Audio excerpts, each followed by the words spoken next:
Muy buenas tardes a todos los presentes. El Juzgado Décimo Civil del Circuito de Bogotá da comienzo a la grabación de la audiencia a que se refiere el artículo 373 del Código General del Proceso. Hablamos del expediente con radicado número 2022-356. Vamos a dar la palabra a los apoderados de las partes y luego preguntamos acerca de la presencia de los testigos citados para hoy. Empecemos con el apoderado de la parte demandante. Doctor, buenas tardes, por favor, sus datos. Muy buenas tardes, su señoría. Buenas tardes a todos los presentes a esta audiencia. Mi nombre es Reynel Pitarrera, cédula de ciudadanía, tarjeta profesional, judicatura. Los demás datos ya están consignados en las anteriores audiencias, y represento al señor Hugo Ariza Forero, quien es el representante legal de Ecotecnos para esta audiencia, su señoría. Gracias. Damos la palabra al apoderado de la parte contraria. Doctor, buenas tardes. Sus datos, por favor. Gracias, señoría. Un saludo extensivo a usted y a todos los presentes a esta audiencia virtual. Mi nombre es Hernán Vidales, cédula tarjeta profesional superior de la Judicatura, dirección de notificación y correo electrónico ya se encuentran consignados en pretéritas audiencias, señoría. Gracias. Gracias, doctor. Vamos a darle la palabra a los señores testigos. Está convocado para hoy Amparo Mantilla. Perdónenme, está citado para hoy. Sí, la señora Amparo Mantilla y por la parte demandada José Armando Paloma Silvestre. Vamos a preguntarle primero a la parte demandante si está presente su testigo Amparo Mantilla para ser escuchada. Gracias.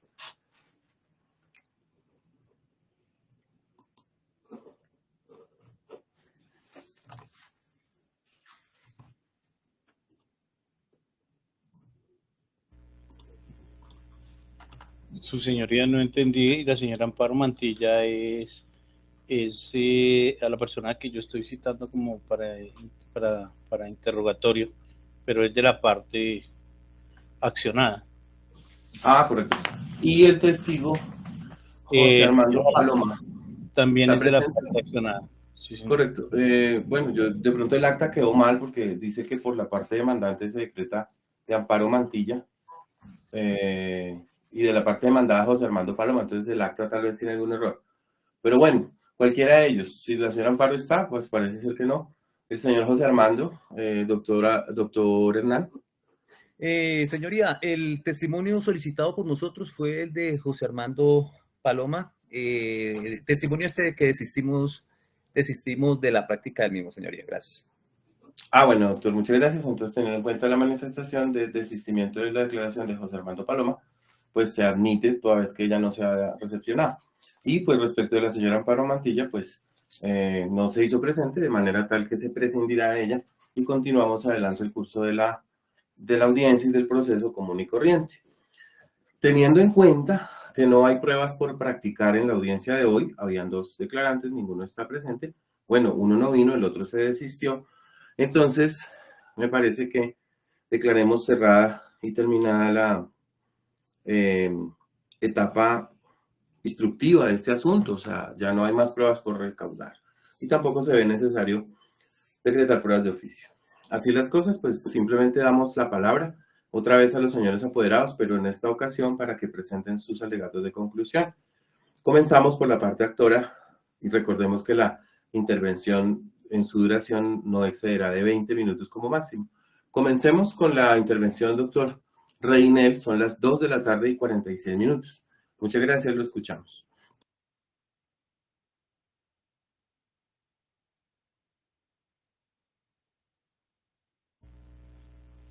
Bueno, su señoría, para todos los efectos de poder traer a colación la situación en la que se vio inmerso el señor Hugo Ariza Forero por el despliegue de una serie de actuaciones de parte del señor permítame, su señoría, del señor Álvaro Andrés Bueno Leal, donde en cada una de las actuaciones y en cada una de las pruebas que se presentaron, estamos demostrando que él lo único que hizo fue utilizar al señor Hugo Ariza Forero y a su empresa, Ecotecnos, para él sacar provecho económico únicamente, su señoría, solamente provecho económico del cual se ha beneficiado él, donde queda demostrado que todo el dinero que el señor recaudó por parte del señor Hugo Ariza Forero fue utilizado para un proyecto denominado, un proyecto urbanístico llamado K52, el cual se ejecutó en su totalidad, se vendieron todos los apartamentos. El señor nunca quiso dar respuesta, ni nunca quiso dar como un contexto real de la situación de ese proyecto, donde se demostrara que la plata que el señor Hugo Ariza Forero le entregó para el desarrollo de este proyecto estaba siendo o fue ejecutada dentro de este proyecto. Ahora bien, tenemos algo muy importante que el señor Bueno jamás presentó ante el señor Hugo Ariza Forero ningún estado de cuenta ni ninguna situación económica para demostrar que estos dineros, como él dice, que fueron productos de, no sé, del narcotráfico, estas situaciones que él mencionaba anteriormente, no fueron utilizados dentro de este proyecto. Su señoría, es muy importante y cabe resaltar dentro de esta situación que este señor jamás quiso entregar cuentas de todo el proyecto, jamás presentó un solo estado de cuenta, ni un pormenor de los gastos. Utilizó a mis clientes, porque aquí no solamente utilizó al señor Hugo Ariza Forero, sino también a la ingeniero Patricio, para que trabajara, para que fueran explotados económicamente y en trabajo, porque ellos tuvieron que desarrollar muchas veces varias actividades allá en la obra, y que nunca fueron remuneradas, y que en un acta, en el acta número, donde el señor Hugo, donde el señor Bueno les ofrece 1.000 millones de pesos por los daños, por lo que tenemos, es el acta, sí, el acta número 16, de fecha 28 de marzo del 2019, donde él les está ofreciendo para comprar o para adquirir las acciones y los dineros. En la hoja número 2, estamos en el punto número 3, donde él dice que él le ofrece por la venta de participación accionaria del 100% de Ecotecnos S.A. al señor Hugo Ariza Forero la suma de 1.000 millones de pesos. Eso en el 2019, donde él demuestra que sí, él tiene una voluntad de comprar esas acciones y pagarle a Ecotecnos ese dinero que ellos invirtieron, ¿sí? Con el esfuerzo. Es una empresa que ha sido construida, como dicen, a pulso.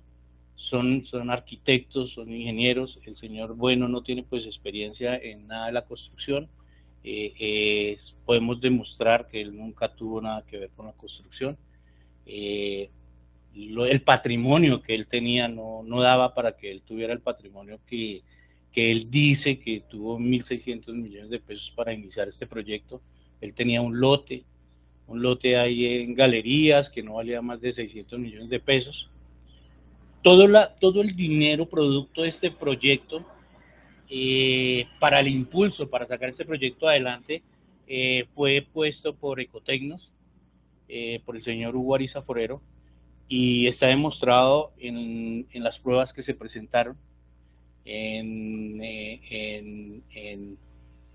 Nomás la licencia de construcción fue sacada por el señor Hugo Ariza Forero, por Ecotecnos, y pues era también pues como trascendental también un poco el testimonio del señor Paloma, que era el que yo estaba esperando, porque pues él fue una de las principales personas que estuvo dentro de este proceso, y que él sería quien daría testimonio, el señor Armando Paloma, de las situaciones que se presentaron, porque pues es muy amigo del señor Álvaro Bueno, pero él fue el que ayudó a sacar todo, él fue el que ayudó y él fue el que más que todo era el que tenía como esa obligación, porque a él se le pagó un poco de dinero para sacar un préstamo en el banco Itaú, que era donde él trabajaba, y nunca salió este dinero, pero a él se le pagó y este señor Paloma era amiguísimo del señor Álvaro Bueno Leal,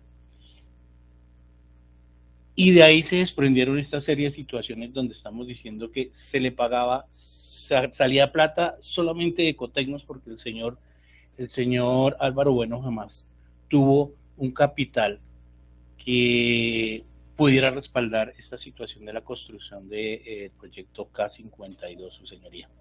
Entonces, yo creo que pues con las actas y las pruebas que yo anexé, se demuestra que este señor lo único que hizo fue utilizar a mi cliente para obtener un beneficio económico, luego trata con demandas y esto trata de desviar la atención de la obligación económica que tiene con mi cliente, y la obligación está latente, su señoría.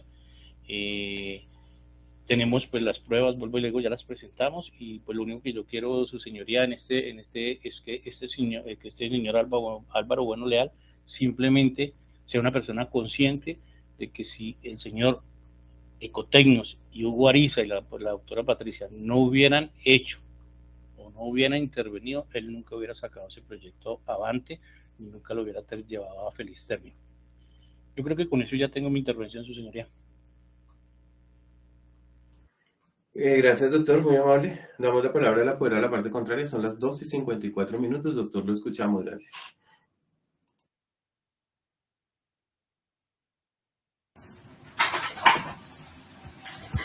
Gracias, señoría. Dentro de la oportunidad presento mis alegatos de conclusión, los cuales estructuro. ¿Se me están escuchando? Sí. Sí, doctor, se le escucha bien. Sí. No se preocupe. Perdón. Gracias. Lo cual estructura de siguiente forma, señoría, grosso modo. En el artículo 382 del Código General del Proceso se ha establecido una norma especial en la cual se refiere a la impugnación de los actos de asamblea, juntas directivas o de socios. Y este articulado nos trae a colación que la demanda de impugnación de actos, ¿sí?, o decisiones, establece esta misma norma, de asambleas, juntas directivas, junta de socios o de cualquier otro órgano directivo de persona jurídica de derecho privado, solo podrá, so pena de caducidad, dentro de los 2 meses siguientes a la fecha del acto respectivo, y deberá dirigirse contra la entidad, precepto sobre el cual la Corte ha indicado que el lapso para ejercitar la acción ordinaria en comento inicia a contar desde la data de cuando se celebró la reunión donde se adoptó la decisión controvertida, sin importar, según la nueva legislación, el día de su publicación.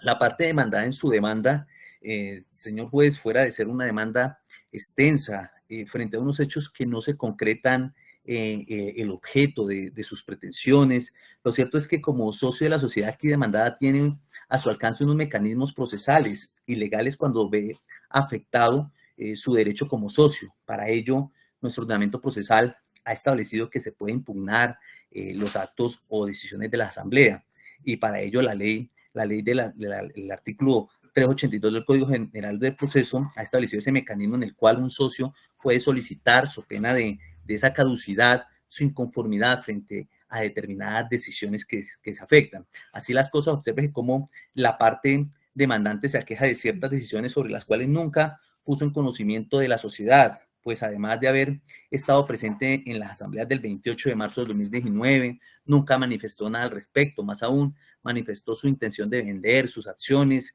y dejar a paz y salvo a la sociedad por todo concepto. Es por esta razón que para el momento en que se presenta su demanda, su acción se encuentra caducada. después de casi 4 años, venir a ventilar situaciones pasadas del año 2019 hacia atrás y posteriormente a esas fechas, el artículo 382 establece esa caducidad de esos 2 meses. Dice el inciso primero del artículo 382 que la demanda de impugnación de los actos de asamblea deberá presentarse entre los 2 años siguientes a la realización del acto. De presentarse la demanda vencido ese término, se impone su rechazo de plano de acuerdo al artículo 90 del mismo código, que dice el juez rechazará la demanda cuando carezca de jurisdicción o de competencia, cuando esté vencido el término de caducidad para instaurarla. El término de caducidad resulta palmario en este asunto, debe contabilizarse desde la fecha de los actos respectivos. Sobre ese punto también la doctrina se ha pronunciado y el artículo 191 del Código de Comercio también ha establecido sobre los actos de impugnación de decisiones de las asambleas o junta de socios y establece que los administradores, los revisores fiscales y los mismos socios ausentes o disidentes podrán impugnar las decisiones de las asambleas o de junta de socios cuando no se ajusten a las prescripciones legales. La impugnación solo podrá ser intentada dentro de los 2 meses siguientes, como lo indica la norma. Por este hecho, señoría, y observamos dentro de la demanda, carece totalmente de un régimen probatorio adecuado para demostrar la posible pretensión que pretende la parte demandante, pues en su demanda fueron hechos muy inconclusos, falta de algún tecnicismo procesal probatorio. Por eso nos dice el Código General del Proceso que incumbe a las partes probar el supuesto de hecho de que las normas consagran. No obtuvo ningún tipo de testimonios con el cual buscara algún hecho relevante frente a esta situación. Por esta razón, señoría, no encuentro ninguna situación sobre la cual se pueda acoger las pretensiones de la parte demandante, por lo que solicito se sirvan a aceptar las excepciones planteadas y en su defecto negar las pretensiones de la demanda, señoría. Muchísimas gracias. Gracias, doctor. Oídos los alegatos anteriores, tal y como lo establece el artículo 373 del Código General del Proceso, entra el juzgado a dictar la sentencia respectiva, teniendo en cuenta que no existen otros trámites por resolver y que, como se advirtió al inicio de la grabación, tampoco se aprecia la necesidad de decretar pruebas de oficio. Para tales efectos, entonces, el juzgado estima necesario hacer algunas consideraciones previas para decidir la instancia mediante sentencia que se dicta hoy. Se tiene que, para arribar a la conclusión que sustenta esta sentencia, comencemos por hacer una valoración probatoria de cara a el respaldo de las pretensiones de la demanda, si ese es el escenario, o con miras a determinar si se abre paso a alguna excepción o la negativa de las pretensiones. Si comenzamos por el estudio de los interrogatorios de las partes, se aprecia con claridad que el señor representante legal de la entidad demandante manifiesta en sus respuestas cuando se le pregunta por el juzgado, es que la razón de ser de la demanda, dice él mismo, se fundamenta en un incumplimiento del demandado con unos compromisos que se dice fueron pactados. Y así lo explica de manera espontánea, al preguntársele explícitamente sobre cuál era la motivación que llevaba a la parte actora a formular su demanda. A lo cual adicionó como respuesta a lo ya mencionado, que también se perseguía el pago de unos dineros que la parte actora considera le debe pagar la parte demandada. Profundizando en las respuestas, explica el demandante que el señor Álvaro Bueno nunca estableció la realidad en los estados financieros, ni se determinó la realidad de la empresa desde su perspectiva económica. Y también añade que el propósito de la demanda es el de obtener la restitución de los dineros que se entregaron, de lo cual se desprende que la inconformidad real en que se basa la demanda guarda relación con un supuesto incumplimiento contractual o por un engaño que sufrió la empresa demandada, que se dice haber padecido solamente para procurar la materialización de un negocio jurídico que verdaderamente no contaba con una realidad ni viabilidad económica. También agrega en su interrogatorio de parte, la parte demandante, que el demandado introdujo modificaciones estructurales al proyecto, lo cual no estaba permitido.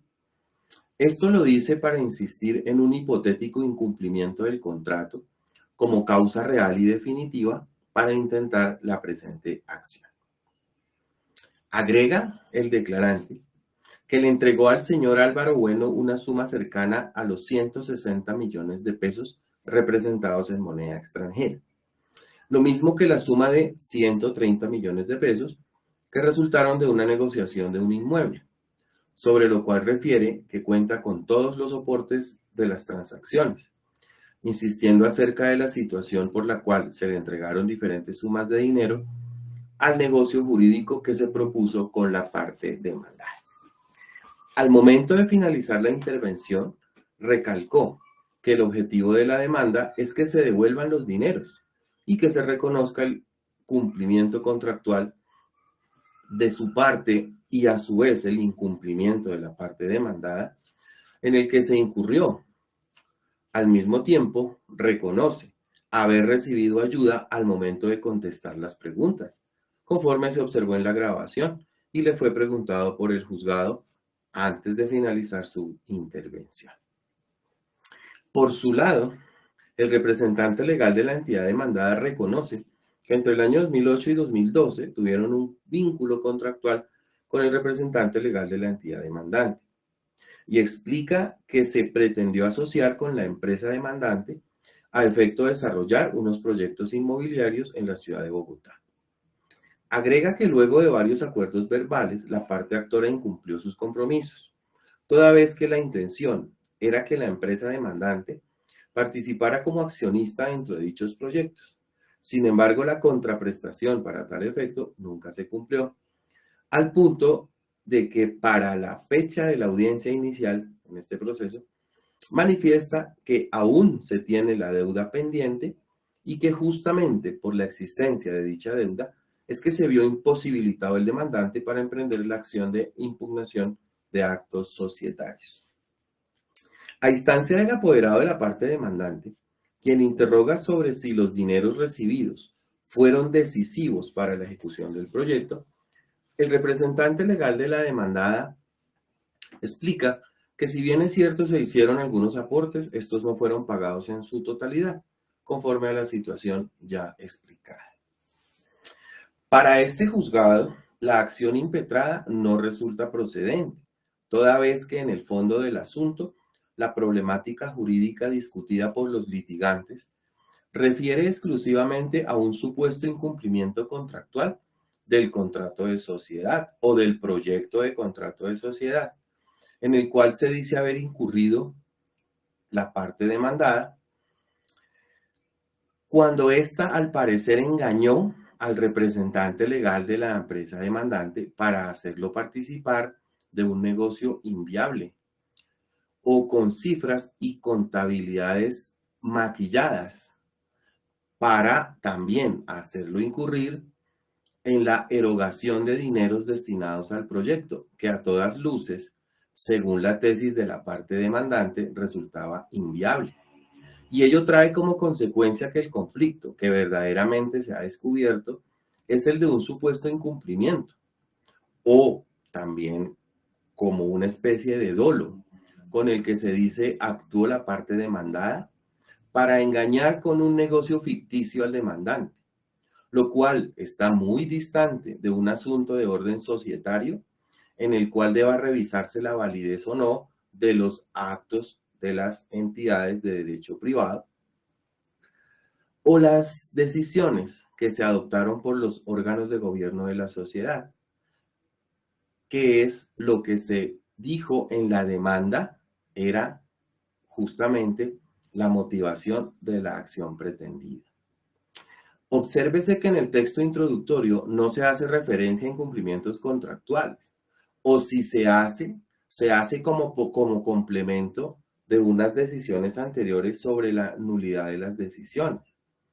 Y esta figura de la nulidad de las decisiones de la sociedad con miras a buscar la devolución de los dineros o la indemnización de los perjuicios, acusando a la parte demandada de estar engañando para sacar provecho económico a costa del demandante, lo cual se insiste es muy distinto de lo planteado en las pretensiones de la demanda, en donde se habla de una nulidad respecto de las decisiones de los socios, con unas consecuencias vinculadas a ordenarle al demandado que inscriba la participación accionaria o que modifique los estatutos reconociendo los negocios verbales que se dijeron estuvieron presentes entre las partes y que difieren de la verdadera realidad de la sociedad demandada.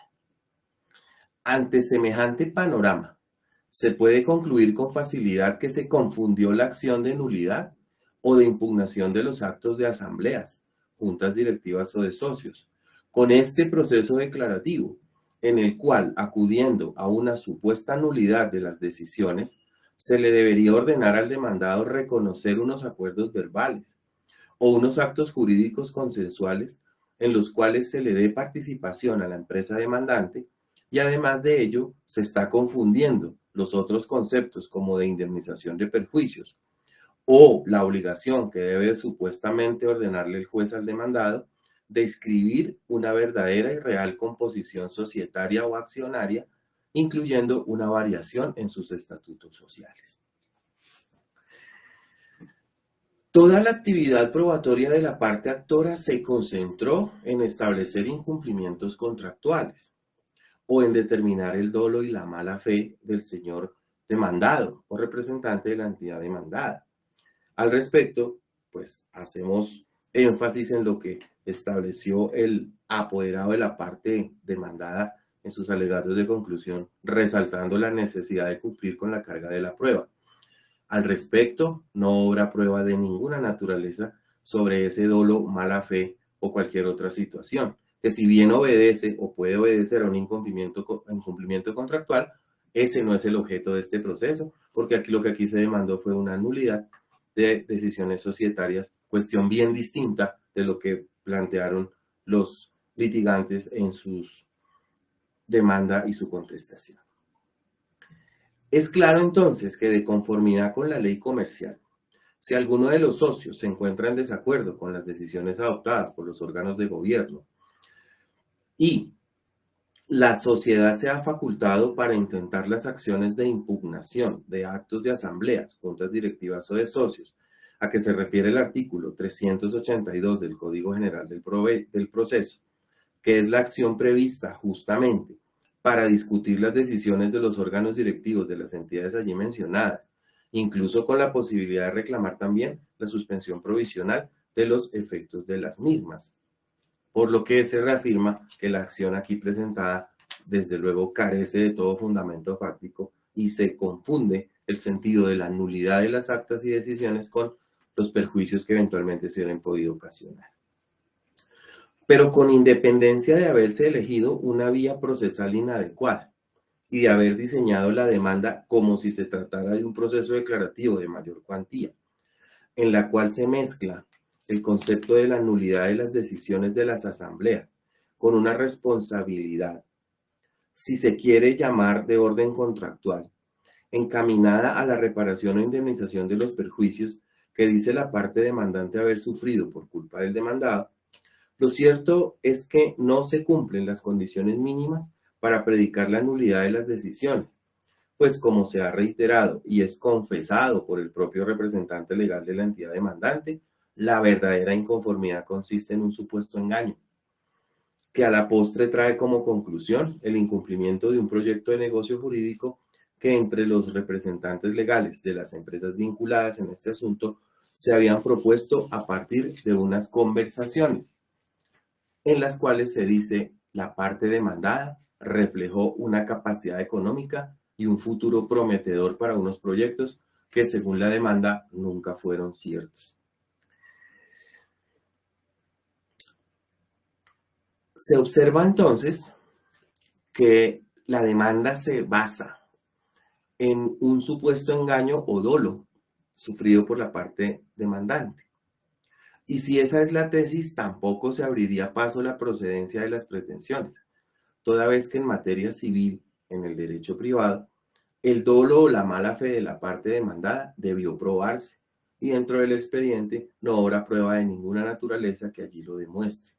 Se trata simplemente de una alegación de la parte actora que dice haber sufrido perjuicios porque lo plasmado en las actas de asamblea no corresponde a la realidad, por cuanto la composición accionaria debe obligatoriamente reconocerse, a sabiendas del aporte importante de capital que hizo la parte demandante.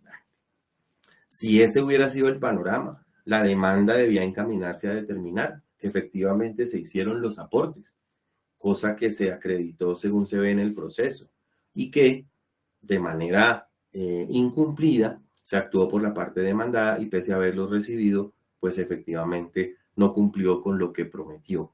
Cosa muy diferente de haberse demandado la nulidad de las decisiones.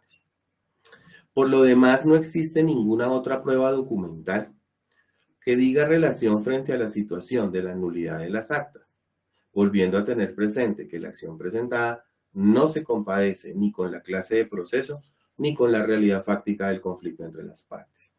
Para concluir, se tiene que ni por la vía de la acción declarativa de una supuesta nulidad de las actas de asamblea que se promovió, ni por la de la responsabilidad civil contractual, se acreditan los supuestos para predicar ni la mala fe, ni el engaño que se supone padeció el demandante, ni tampoco las condiciones mínimas para el juicio de nulidad de las decisiones cuestionadas. Al respecto debe notarse, por más que la ley procesal civil ordene al juez que haga una interpretación de la demanda, tampoco es admisible que se varíe su sentido y contenido para poder enderezar el procedimiento y permitirle al demandado que haga uso del derecho de defensa conforme ha sido el planteamiento de la demanda. En otras palabras, no es reclamable al juzgado que cambie las pretensiones de la demanda y busque la construcción de elementos propios de responsabilidad civil contractual o la prueba del dolo con que se dice actuó el demandado, pues estos aspectos ni se presentaron en la demanda ni se compadecen con una supuesta nulidad de las decisiones societarias. En igual sentido, debe pronunciarse el juzgado frente a lo relativo a las pretensiones sobre pagos de sumas de dinero que, entre comillas, el demandado dejó de pagar, que en verdad envuelven una pretensión de devolución de dineros por el negocio jurídico realizado, porque ello engendra en realidad una especie de resolución de un contrato por incumplimiento, y a partir de allí se reconocían las conocidas restituciones mutuas, si es que ese es el evento, pero se repite, la demanda se dirigió a cuestionar una supuesta nulidad de decisiones societarias que es muy diferente en su concepción, estructura, elementos y pruebas de la acción declarativa que aquí se promovió. Lo anterior es suficiente, a lo cual se agrega solamente la ausencia de otras pruebas como con carácter testimonial, que la parte actora estaba en el deber de facilitar, de promover y de insistir, obviamente, en la recepción de testimonios, cosa que no se hizo.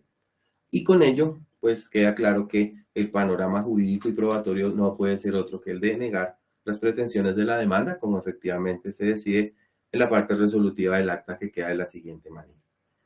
En mérito de lo expuesto, el Juzgado Décimo Civil del Circuito de Bogotá, administrando justicia en nombre de la República de Colombia y por autoridad de la ley, resuelve primero negar las pretensiones de la demanda.